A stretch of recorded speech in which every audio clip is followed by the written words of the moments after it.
shooting, which was in a Wendy's parking lot. That neighborhood in Atlanta, there has been another killing, another shooting. I want to show you a picture of the victim. She's just 8 years old. Secoriea Turner is her name. What was she doing? She was going to the store with her mom. Mom was looking for a place to park, and apparently in that neighborhood, which has really drastically changed since the shooting of Rayshard Brooks, there were some locals who were barricading a parking lot. There was some disagreement about where you can and can't park. And the people who were patrolling this part of town carrying guns. I want to show you some surveillance video released by police.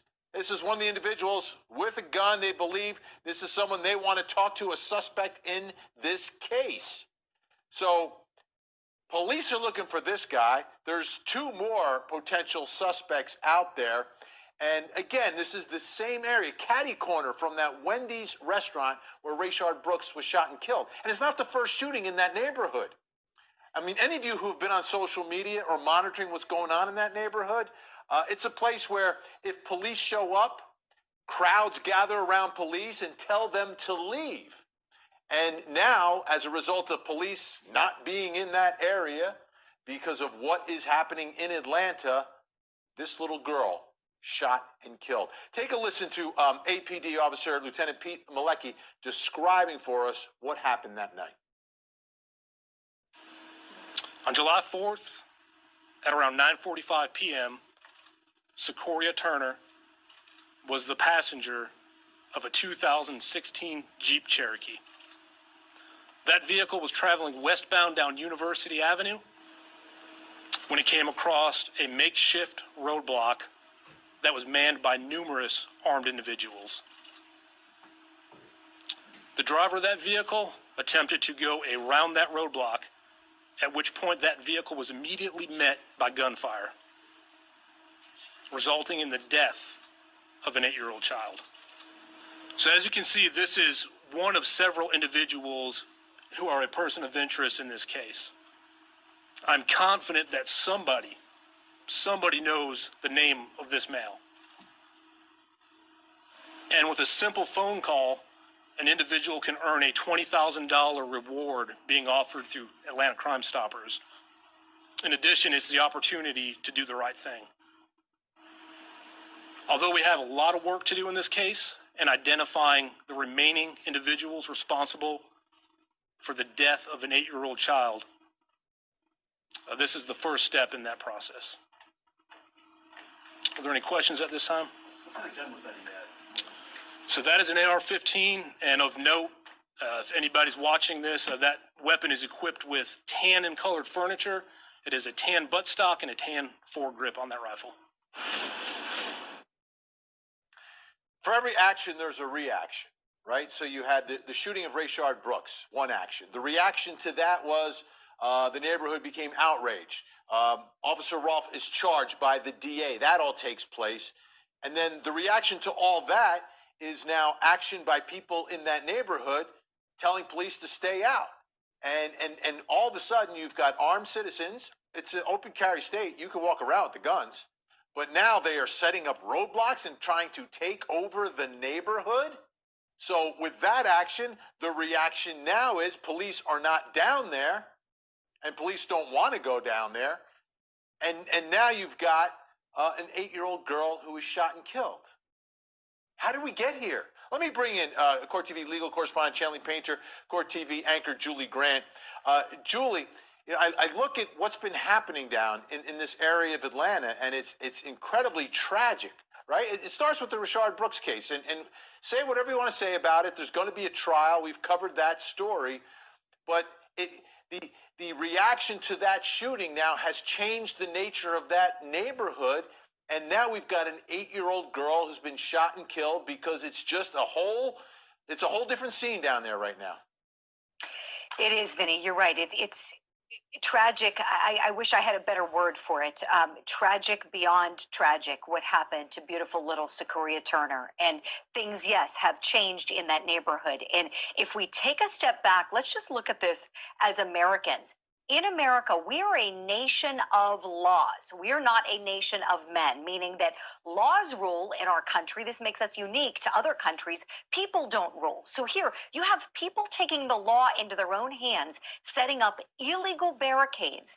And Secoriea Turner's mother was doing nothing wrong, driving on a public street, which she has a right to do, pulling into a public parking lot, which she has a right to do. And yet she's met by gunfire, illegal gunfire at an illegal barricade by people who were behaving like criminals. It is a crime to do what was done to that beautiful little girl. And I'm confident, Vinny, these investigators are good. They're going to find the people who shot her, and I hope they are all brought to justice. This is disgusting. Yeah, let's take a listen to Charmaine Turner, Secorea's mom, who spoke at that news conference.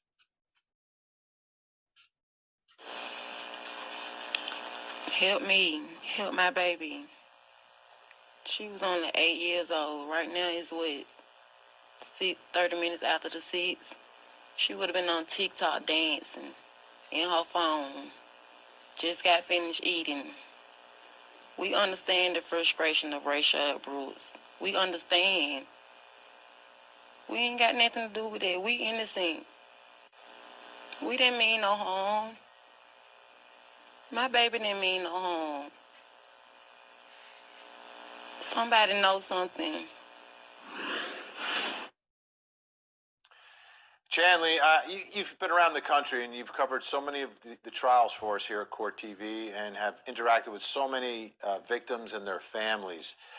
It's difficult to imagine what this young mom is going through tonight. And for what, Vinny? Why? Why did this have to happen? What was the purpose of this beautiful 8-year-old dying so tragically? And yes, I just want to hug that mother right there. In fact, she started a GoFundMe for her daughter, her 8-year-old daughter, and she says that she was the youngest of 3 children. She was a star student at KIPP Academy who loved spending time with her family, including her 2 brothers, and playing on her phone. Of course, she just mentioned TikTok videos, and it just makes your heart hurt at what happened on a holiday, 4th of July holiday. And I want to go back to the video of that person of interest. He has a certain kind of gait to his walk there. Crime Stoppers is offering $20,000. Hopefully the way he's walking right there in the video can help someone recognize who he is and put his name and those responsible for this tragic death to the police so some justice can be done for Secoriea. Yeah, I guarantee you, people know. I mean, people know who was kind of running the barricade. People know who was walking around and patrolling with the guns in that neighborhood. The question is, do they feel safe coming forward? Is probably one of the big questions. Now, the thing that you just said, Chanley, shot for what? That is the same thing that the mayor of Atlanta was saying. Let's take a listen to Mayor Keisha Lance Bottoms. If you want people to take us seriously, and you don't want us to lose this movement, then we can't lose each other in this. And there are peaceful demonstrators across this city and across this country. And I applaud them and I thank them for being peaceful and for honoring the lives of so many people who have been killed in America because of injustice. That's an important movement that's happening.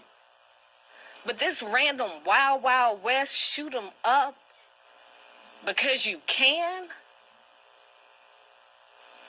it's gotta stop. It has to stop. You can't blame this on a police officer. You can't say that this is about criminal justice reform. This is about some people carrying some weapons who shot up a car with an 8-year-old baby in the car. For what? Julie Grant, I think the problem in this case is she describes as the Wild Wild West.